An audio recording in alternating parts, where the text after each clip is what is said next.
Binili po ito sa Landmark. Pero plastic siya. Hindi siya edible.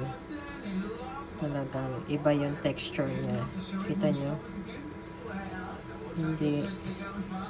Hindi manguya. Wala. Hindi siya tunay na gulay. Hindi siya tunay na snow peas. Ibang klase yung texture niya, talagang masusuka ka. Ang tigas. So, tinapon ko na po. Kinuha ko ulit sa basurahan para makita ng iba. Tapos, ganyan ang itsura niya pag tinanggal nyo. Oh, plastic na plastic. Ganyan.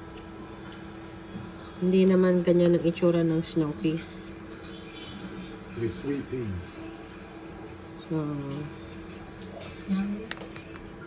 madami pa sa basura. Para lang sa ibang tao. Kasi, kawawa naman yung mga Pilipino na bumibili ng ganito tapos magkakasakit. Dahil plastic yung pinapakain sa atin. Ang tigas.